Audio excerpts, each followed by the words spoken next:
kita beri tepuk tangan yang meriah bagi Tuhan Yesus. Shalom. Coba yang onsite lihat kanan kiri, katakan Yesus sumber anugerah. Yang online juga ketik, katakan Yesus sumber anugerah. Ayo ucapkan bersama-sama, 2, 3. Yesus sumber anugerah. Tepuk tangan yang meriah bagi Yesus Tuhan. Silakan duduk kembali Bapak Ibu. Saya percaya bahwa hari ini kasih karunia Tuhan terus menyertai kita. Dan saya yakin bahwa apapun masalah kita, Tuhan pasti menolong kita tepat pada waktunya. Yang percaya katakan amin. Nah, tahun ini kita banyak belajar tentang The Year of Revival.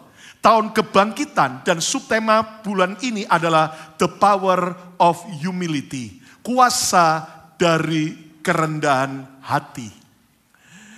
Anda percaya bahwa Tuhan suka dengan orang yang rendah hati. Namun Tuhan benci dengan orang yang sombong. Nah, semua orang tahu betapa harga yang mahal akibat dari kesombongan. Semua orang mau untuk rendah hati. Dan saya yakin kalau saya tanya saudara, pasti Anda akan menjawab, saya mau hidup rendah hati. Namun sekalian, banyak orang tidak menyadari bahwa sebetulnya mereka sombongnya bukan main.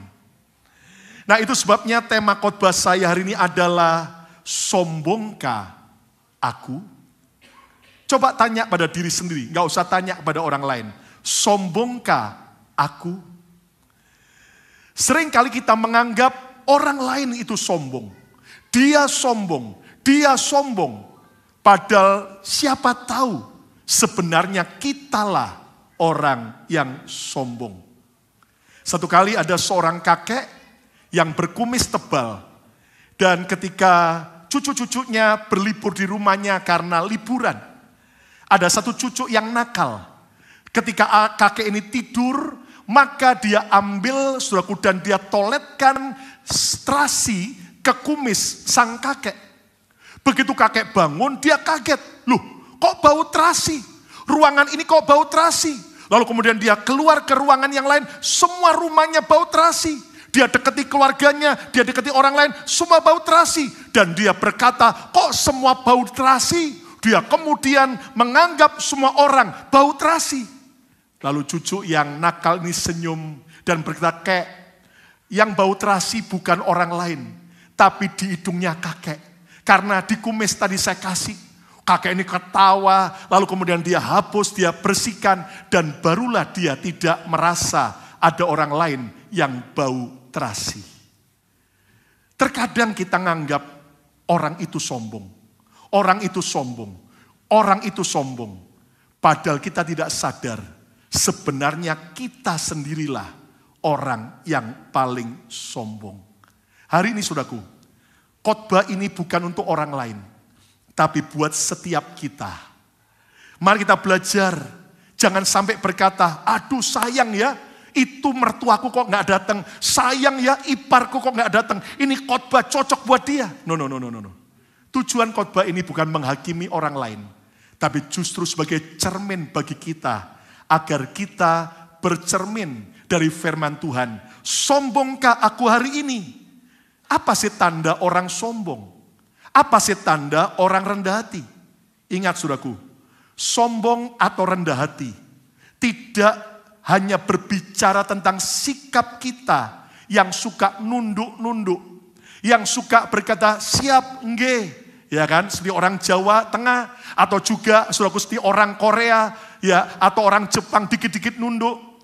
Tetapi saudara sekalian, rendah hati atau sombong ini berbicara tentang sikap hati kita. Ucapkan bersama saya keras, sikap hati saya. 2, 3. Nah, ada orang yang mungkin nunduk-nunduk. Kelihatannya sopan, kelihatannya rendah hati, padahal sombongnya bukan main. Itu sebabnya hari ini kita akan periksa hidup kita. Sombongkah aku selama ini? Dan ingat bahwa orang sombong akan jatuh, orang sombong akan hancur. Tapi orang yang rendah hati justru akan diangkat dan diberkati Tuhan. Siapa mau rendah hati, tepuk tangan yang meriah bagi Tuhan Yesus. Amin, saudaraku. Hari ini kita akan belajar dari seorang raja Yehuda yang bernama Raja Uzia. Raja ini dilantik, dipilih Tuhan jadi raja atas suku Yehuda, kerajaan Yehuda sejak muda, umur 16 tahun. Dan selama 52 tahun, Raja Uzia memerintah atas kerajaan Yehuda dengan ibu kota Yerusalem. Nah, saudara sekalian, bagaimana Raja Uzia sejak muda sampai tua. Dia ditolong Tuhan, dia diberkati Tuhan, dia diberi Tuhan banyak fasilitas. Namun sayangnya, di saat dia kuat, diberkati dan berhasil, Raja Uzia berubah jadi sombong. Kita lihat dulu dalam 2 Tawarik 26 ayat 4 sampai ayat yang ke-8. Lihat perjalanan hidup Raja Uzia ketika masih awal jadi raja.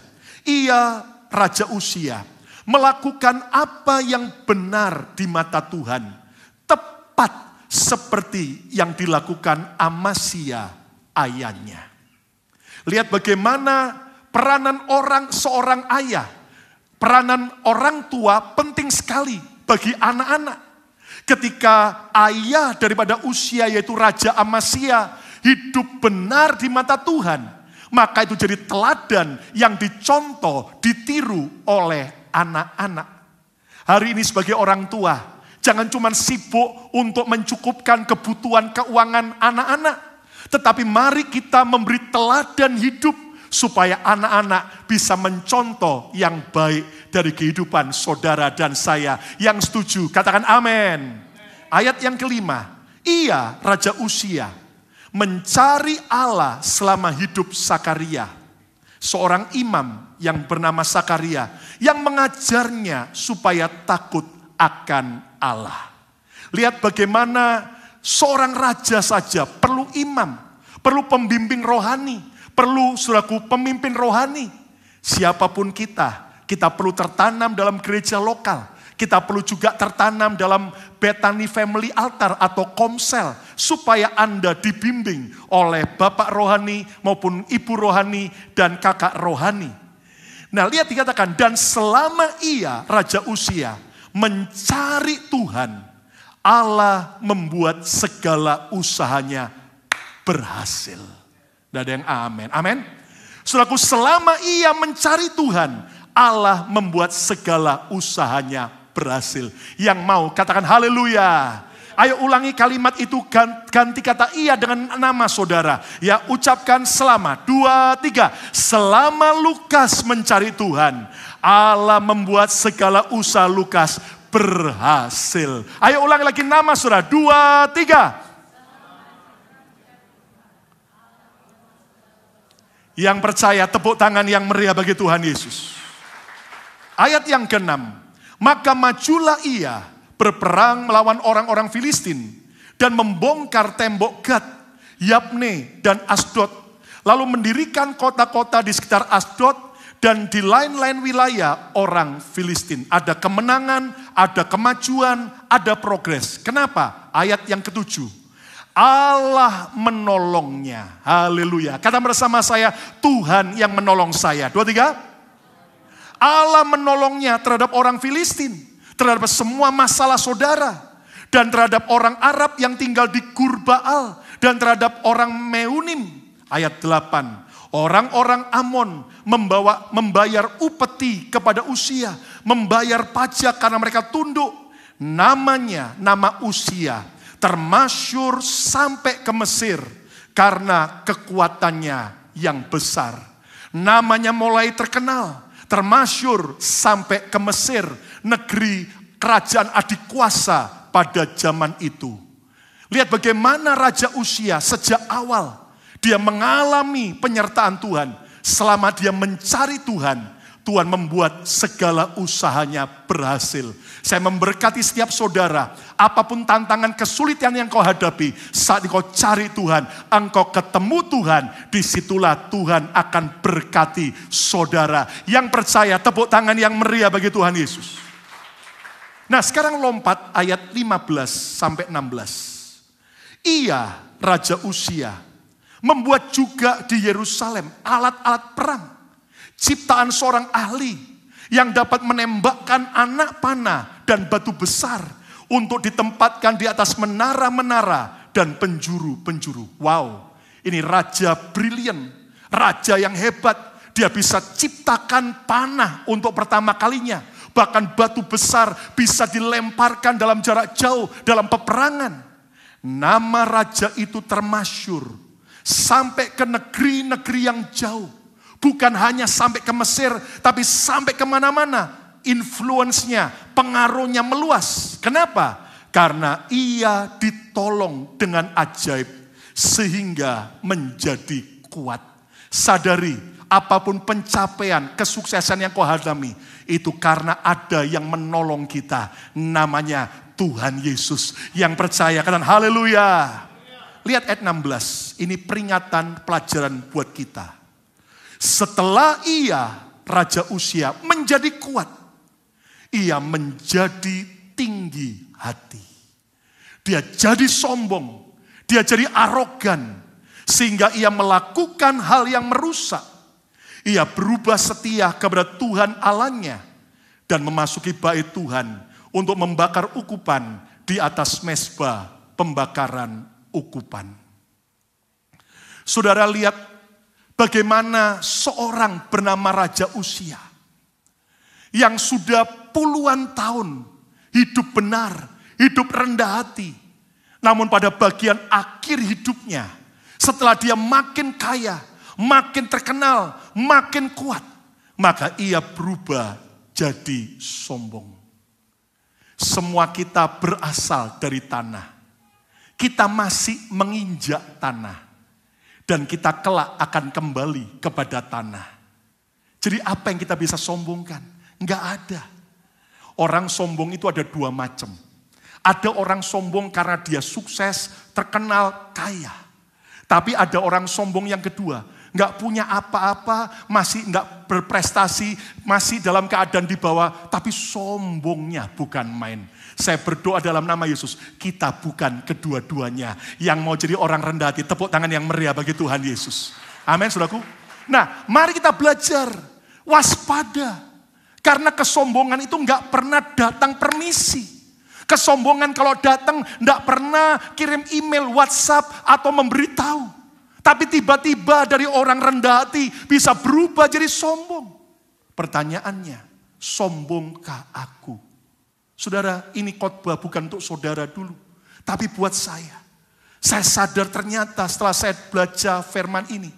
Ada banyak kesombongan-kesombongan saya yang saya harus bongkar. Yang Tuhan izinkan untuk saya ketahui. Dan saya harus rela bertobat dan rendah hati. Dan biar khotbah ini juga menolong setiap kita. Karena percaya, orang yang sukses tapi tetap rendah hati. Tuhan akan bawa dia kepada kesuksesan yang lebih dahsyat.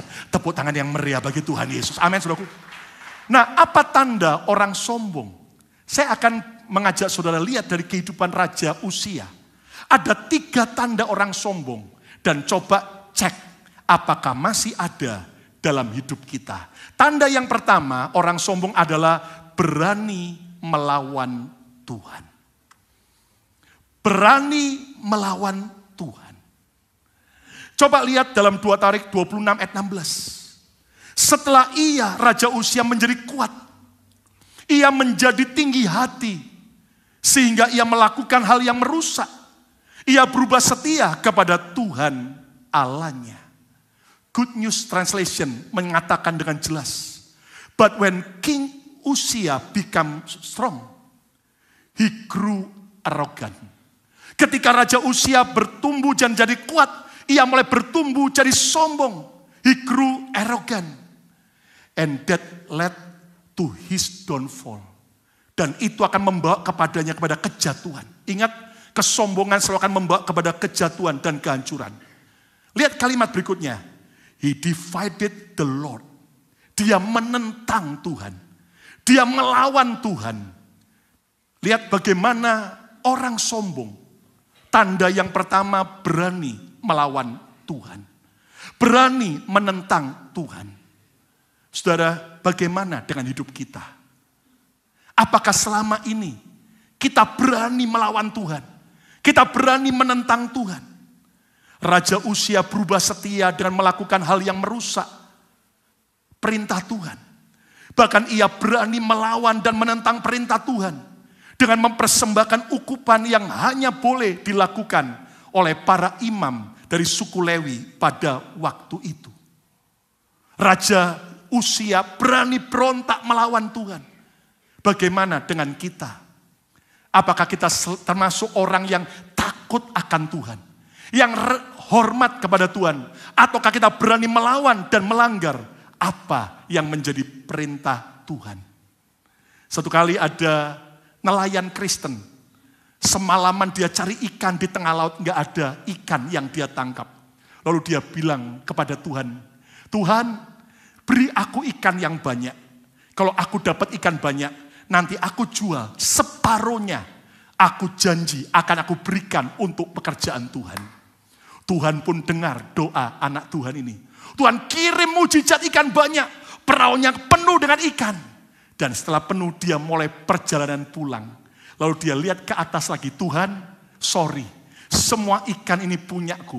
Aku akan jual semuanya. Dan semua milikku. Sorry Tuhan. Lalu apa yang terjadi? Begitu dia merapat ke pelabuhan. Dia kaget. Ada api besar. Membakar sebuah rumah. Dan ada orang teriak, Pak, rumahmu kebakaran. Dia kaget, dia panik, dia pucat. Dan dia lihat ke atas lagi, Tuhan. Gitu saja dimasukkan hati Tuhan. Saudara, terkadang kita berani menentang Tuhan. Berani melawan Tuhan. Dan itu sesuatu yang sangat mengerikan. Apa sih ciri orang yang berani melawan Tuhan? Sudah tahu dilarang oleh Tuhan, tapi tetap dilanggar. Nah orang itu kadang-kadang sudah tahu ini nggak boleh, ini jangan kamu lakukan, tapi dia langgar terus. Nah itu tanda orang sombong. Contoh, sudah tahu larangan berzina, tapi masih nggak setia dengan pasangan. Sudah tahu larangan tidak boleh mencuri, tapi ternyata kita melakukan hal-hal yang tidak baik dalam soal keuangan. Sudah tahu nggak boleh iri hati. Tapi kita gampang iri, cemburu kepada orang yang kita anggap wow dan sebagainya. Nah, saudaraku, mari kita belajar. Apakah ciri berani melawan Tuhan itu ada dalam hidup kita? Apalagi, sudah tahu perintah Tuhan, tapi tetap tidak mau melakukan. Itu artinya kita sombong, berani melawan Tuhan. Sudah tahu nggak boleh benci, nggak boleh dendam, harus ngampuni. Tapi dia bilang gini, oke Tuhan, yang lain aku bisa ampuni, tapi yang satu ini, monyet satu ini aku nggak bakal ngampuni. Aku nggak bisa ngampuni. Loh, itu artinya Anda ngelawan Tuhan. Ngampuni itu nggak pandang orang, nggak pandang seberapa besar kesalahannya. Tapi kalau kita mau lepaskan pengampunan, justru kita rendah hati. Orang rendah hati akan dicintai Tuhan. Tepuk tangan yang meriah bagi Tuhan Yesus. Sudah tahu perintah untuk melayani, untuk memberi, untuk jadi berkat. Bahkan tahu bahwa Tuhan saja kerja dari hari pertama sampai hari yang ke-6, hari yang ke-7 dia Tuhan istirahat. Namun kita akhirnya saudaraku, sudah tahu perintah Tuhan, tapi kita langgar. Kerja pokoknya 7 hari, nggak peduli lagi tentang kesehatan, nggak bisa lagi ibadah, nggak bisa lagi punya waktu dengan keluarga. Dan akibatnya kita adalah orang yang melanggar dan melawan Tuhan. Saudara, orang Kristen hari-hari ini bukanlah orang yang tidak kurang tahu firman. Ada banyak kita pasti tahu firman. Apalagi di zaman sosial media begini. Baik khotbah yang pendek maupun yang panjang. Dari berbagai jenis pengajaran hamba Tuhan. Anda bisa dapat, Anda dengan mudah dengarkan. Namun persoalannya, bukan seberapa banyak kita tahu firman. Seberapa banyak kita dengar khotbah. Tapi persoalannya, seberapa kita taat melakukan perintah Tuhan. Orang rendah hati adalah orang yang tidak melawan Tuhan, tapi mentaati setiap perintah Tuhan. Karena dia sadar perintah Tuhan adalah perintah yang harus aku ikuti. Yang setuju, tepuk tangan yang meriah bagi Tuhan Yesus. Contoh ciri-ciri berikutnya adalah apa? Meremehkan Tuhan. Meremehkan hamba Tuhan. Bahkan gereja Tuhan. Ada orang bilang begini, Pastor Lukas, saya cinta Tuhan. Tapi saya nggak bisa lagi cinta hamba Tuhan. Atau cinta gereja Tuhan. Loh, saya tanya kenapa? Kalau Tuhan tidak pernah mengecewakan, Tuhan sempurna. Tapi lihat hamba Tuhan menyakitkan, mengecewakan. Lihat gereja ternyata melakukan begini-begini nih. Lalu saya bilang, sorry ya, kalau kamu pacaran sebelum menikah. Lalu kemudian orang itu bilang, sorry ya aku cuma cinta kamu pokoknya ya. Tapi aku nggak bisa cinta keluargamu. Aku nggak bisa cinta yaitu tempat di mana kamu tinggal. Bahkan kota asalmu aku nggak suka. Maka lebih baik segera pecat orang demikian. Kalau dia mau cinta Anda, dia juga harus cinta di mana Anda tinggal, berasal. Bahkan juga cinta orang tua, adik-adik kita. Itu namanya cinta yang benar. Kalau kita cinta Yesus, apapun kekurangan hamba Tuhan maupun gereja, tetap kita belajar hormat dan cintai. Yang setuju, tepuk tangan yang meriah bagi Tuhan Yesus. Apakah selama ini kita suka melawan Tuhan? Biar Roh Kudus mulai bicara buat kita hari ini. Apa yang kita masih keras hati, tidak mau mentaati, sudah tahu itu harus, tapi kita masih cari excuse. Hari ini rendahkan dirimu supaya kita tidak seperti Raja Uzia. Saudara, yang kedua, apa tanda orang sombong? Meremehkan orang lain. Underestimate others. Mana buktinya? Lihat balik dalam 2 Tawarik 26 ayat 17 sampai 20. Tetapi Imam Asaria mengikutinya dari belakang bersama-sama 80 imam Tuhan. Orang-orang yang tegas. Imam yang memimpin ibadah waktu itu adalah Imam Asaria dan 80 imam lain yang tegas. Yang berani bicara tentang kebenaran. Nah hari-hari ini saudaraku, ada banyak orang lebih suka pengajaran pokoknya yang feel good. Pokoknya yang menyenangkan aku. It's okay, gak apa-apa. Tapi ketika Tuhan juga menyampaikan teguran, sebuah nasihat yang menyakitkan kita. Tapi kalau itu kebenaran, belajar cintai juga. Setuju, katakan amin. Orang seringkali hanya mau dengar apa yang mereka ingin dengar. Tapi orang bijaksana, bahkan dia mau dengar apa yang dia tidak ingin dengar. Tapi itu untuk kebaikannya. Yang mau, katakan haleluya. Lihat ayat 18. Mereka berdiri di depan Raja Uzia dan berkata kepadanya, hai Uzia, engkau tidak berhak membakar ukupan kepada Tuhan. Hanyalah imam-imam keturunan Harun yang telah dikuduskan, yang berhak membakar ukupan. Keluarlah dari tempat kudus ini, karena engkau telah berubah setia atau sombong. Engkau tidak akan memperoleh kehormatan dari Tuhan Allah karena hal ini. Wow, sebuah perkataan yang pedas, tapi menemplak dosa. Tapi lihat apa respon Raja Uzia yang sedang sombong. Ayat 19. Tetapi Uzia dengan bokor ukupan di tangannya untuk dibakar. Menjadi apa? Marah. Ayo ucapkan, ulangi lagi dari awal. 2, 3. Tetapi Uzia dengan bokor ukupan di tangannya untuk dibakar menjadi apa? Marah. Waktu ditegur malah dia marah. Lihat kemarahannya pada siapa?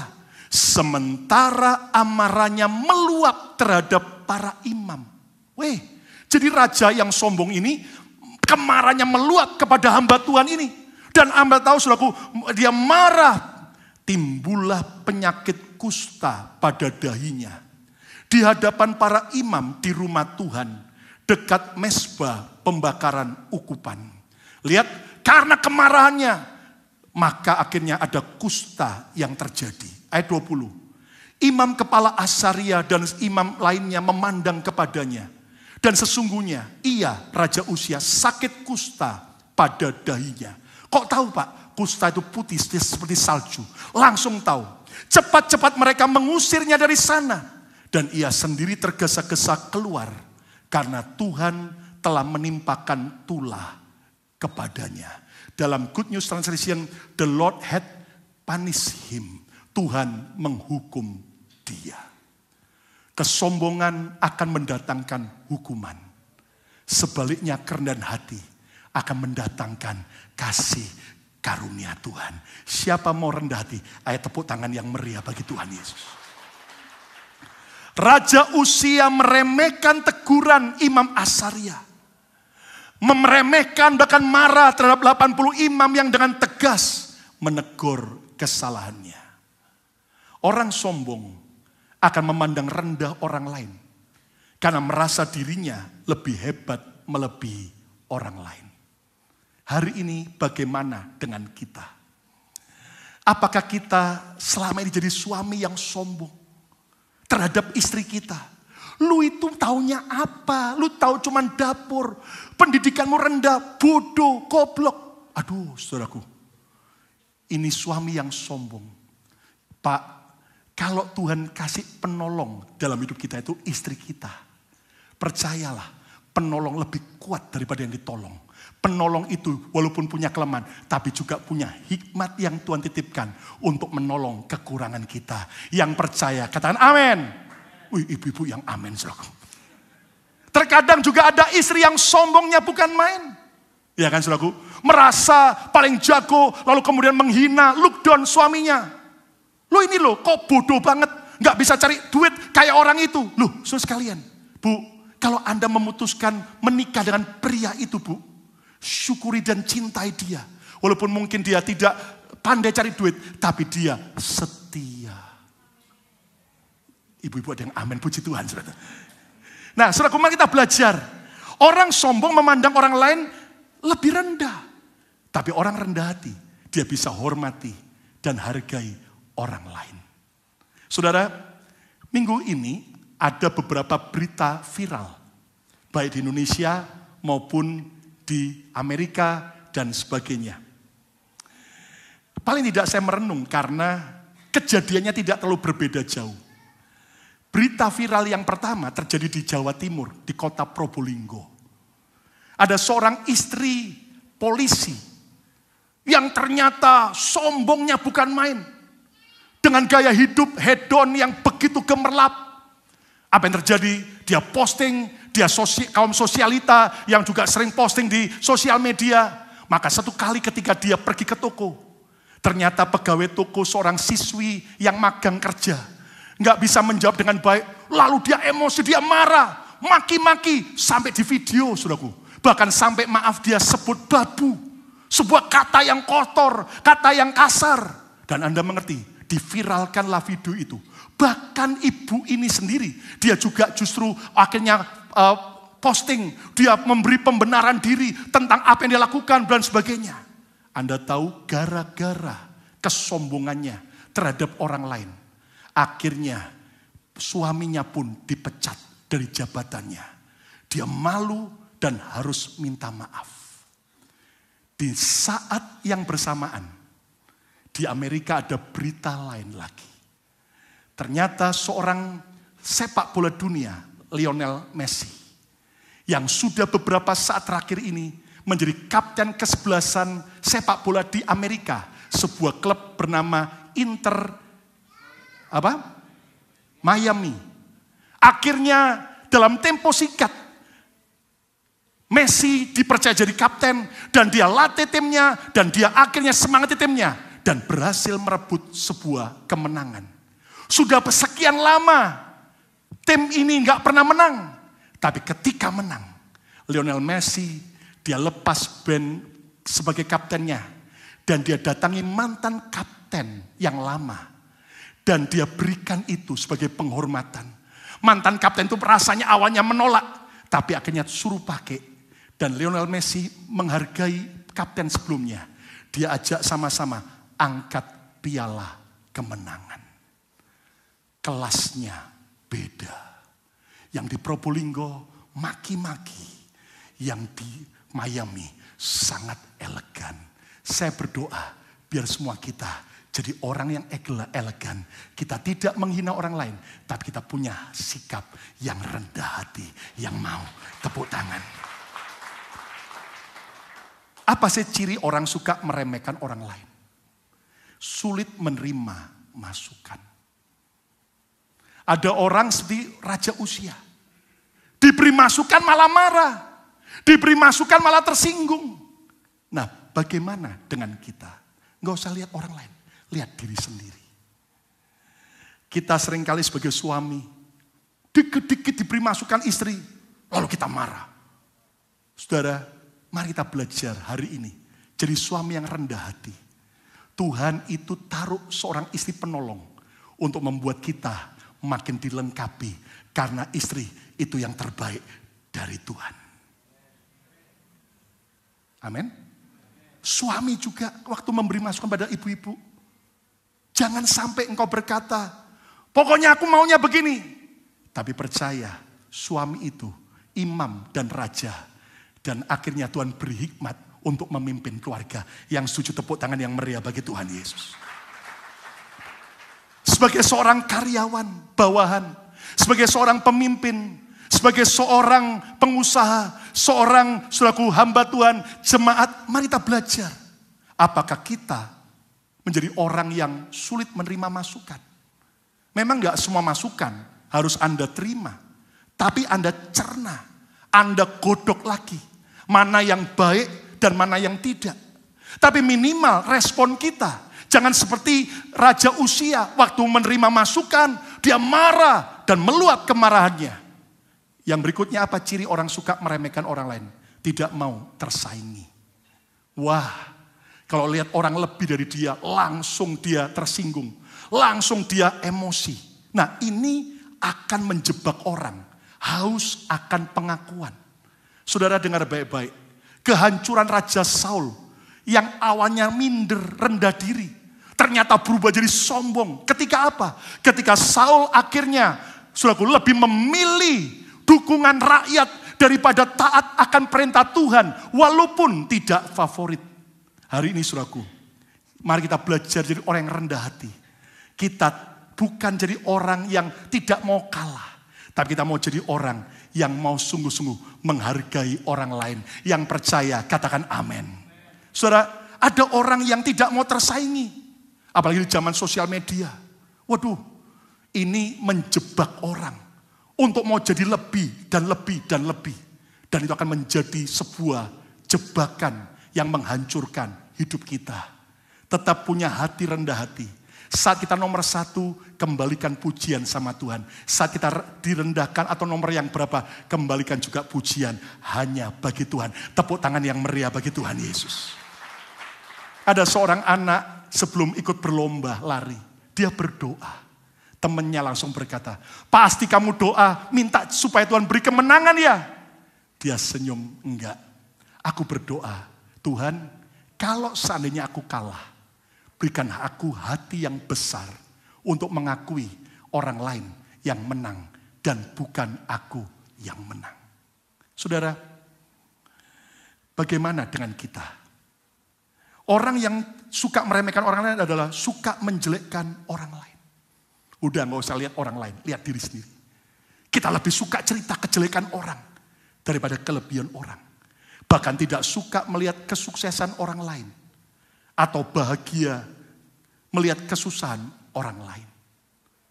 Ini something wrong. Kalau anak-anak Tuhan tidak lagi, saudaraku, bisa bahagia saat lihat orang lain bahagia. Itu tanda bahwa kita adalah orang yang sombong.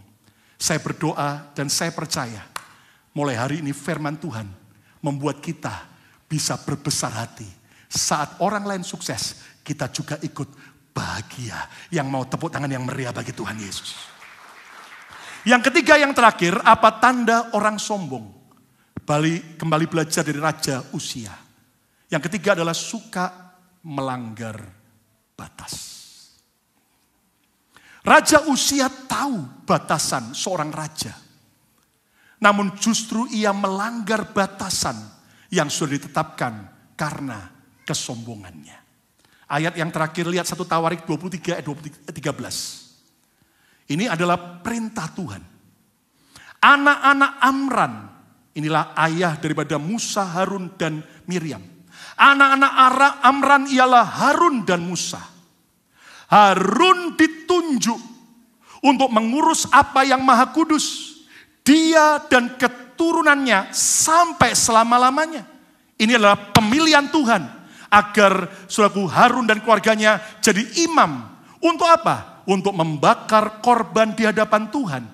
Untuk melayani dia dan untuk memberi berkat demi namanya sampai selama-lamanya. Sebagai raja, Raja Uzia tahu firman ini. Bahwa yang harus bawa korban kemenyan mezbah bakaran itu harus imam Harun dan keturunannya. Tetapi sebagai raja ia merasa berhak melakukan apapun yang dia suka. Walaupun itu melanggar batas. Saudara, seringkali kita merasa berhak melakukan apapun atas diri kita. Atas orang lain.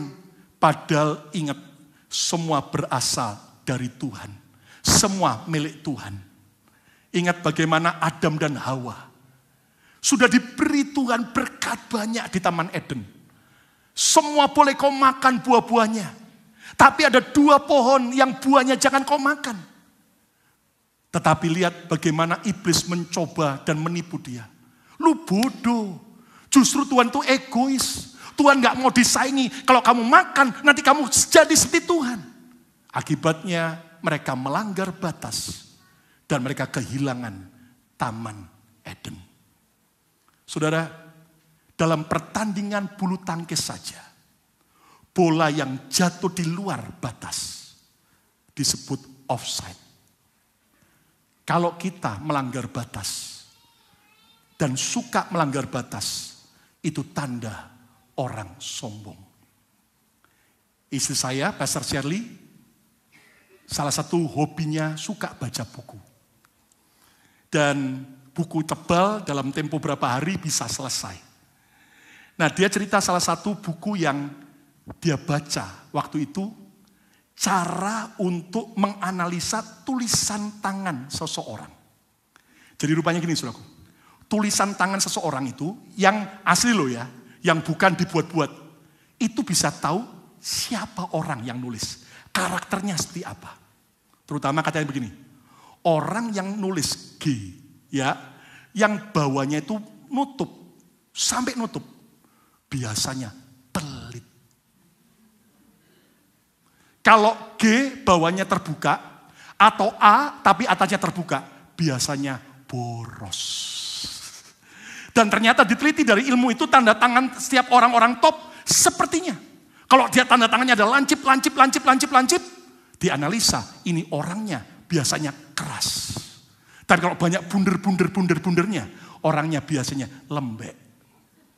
Nah, lalu dia cerita, kalau orang suka nulis, ada garisnya kan. Tapi dia nulisnya sebelum garis. Atau di luar garis. Biasanya orang suka melanggar peraturan. Kalau orang nulis dari bawah ke atas, itu orang percaya diri. Kalau nulis dari atas ke bawah melorot begitu, itu orang sedang stres, minder, bahkan frustrasi, saudaraku. Ya, jangan salah dengar gini, semua sibuk cari tulisan masing-masing, saudaraku. Ya, nah, saudaraku, jadi mari kita belajar tidak melanggar batas. Batasan yang tidak boleh dilanggar itu apa? Batasan wilayah kekuasaan Tuhan. Saudara, kita manusia diberi Tuhan free will, kehendak bebas. Untuk memutuskan, untuk memilih. Tapi ingat, walaupun kita diberi Tuhan free will, tapi Tuhan tidak pernah membuat kita jadi Tuhan. Kita tetap ciptaannya, dan Dia tetap Tuhan yang berdaulat. Tepuk tangan yang meriah bagi Tuhan Yesus. Ada orang marah dan kecewa. Kenapa aku berdoa minta orang tuaku yang sakit supaya sembuh, kok malah mati? Dia marah, kecewa. Saya bilang, kamu boleh minta karena Tuhan beri free will. Tapi selebihnya, kamu tidak boleh melanggar batas kedaulatan Tuhan. Dia Tuhan yang berdaulat. Dan percayalah, Dia tidak pernah merencanakan yang jahat.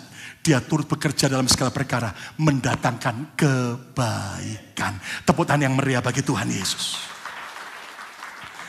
Jangan langgar batas etika dan moral. Saudara, sedihnya ada banyak orang sekarang sudah gak peduli etika dan moral. Yang penting dia mencapai apa yang dia mau capai. Yang penting dia sukses, berhasil, Melanggar hukum pun gak apa-apa. Melanggar batas pun gak apa-apa. Ini menyedihkan sekali. Dan mari kita belajar. Orang yang rendah hati. Dia tetap tahu etika dan moral. Dia tahu mana hak dan mana juga yang bukan haknya. Dia tahu mana yang bagiannya dan mana yang bukan bagiannya. Saudara, orang sombong seringkali gak peduli etika dan moral. Dia labrak, dia langgar terus. Saya ngobrol dengan beberapa gembala yang ada di Amerika. Dan Anda tahu bahwa kita adalah gereja Bethany Miracle Center. Dan Anda mengerti bahwa dulu gereja Bethany di Indonesia maupun luar negeri pernah mengalami masa keemasan. Saudara, buka di mana-mana. Dan sampai saya ingat betul, zaman itu ketika di sebuah kota didengar bahwa gereja Bethany mau buka, maka para pendeta gereja lain mules, sakit kepala, ketakutan. Kenapa? Waduh, nanti jemaatku kesedot dan sebagainya.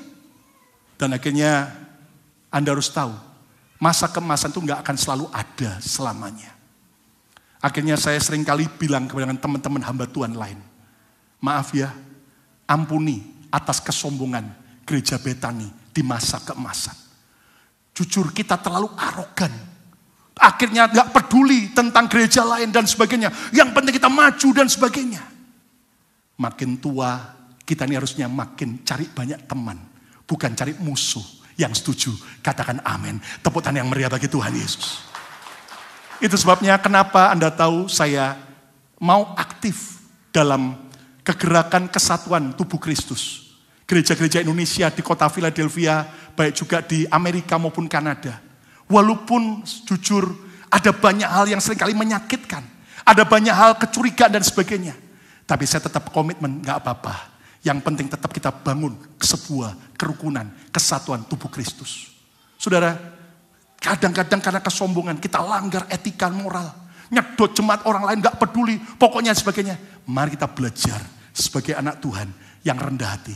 Kita hargai Tuhan dan orang lain. Yang setuju, katakan amin. Yang terakhir, jangan langgar batas keuangan. Apapun yang melanggar batas, termasuk kemampuan keuangan kita, itu akan sangat berbahaya. Hari ini, mari kita tidak jadi orang sombong, karena suka melanggar batas. Kesimpulannya, apakah kita termasuk orang yang sombong? Maukah kita hidup rendah hati? Siapa mau jadi orang rendah hati? Angkat tangan saudara. Yang mau tepuk tangan yang meriah bagi Tuhan Yesus. Ada 3 tanda orang sombong. Yang pertama, berani melawan Tuhan. Hari ini, apakah masih ada kekerasan hatimu yang kau belum mau serahkan? Ayo bertobat. Jangan lagi melawan Tuhan. Tapi belajar untuk takut dan hormat akan Tuhan. Yang kedua, meremehkan orang lain. Dan yang ketiga, suka melanggar batas. Siapa hari mau berkata, Tuhan ternyata aku sombong selama ini. Aku mau bertobat dan rendah hati. Yang mau tepuk tangan yang meriah bagi Tuhan Yesus. Mari berdiri bersama-sama. Datang pada Tuhan. Terima kasih.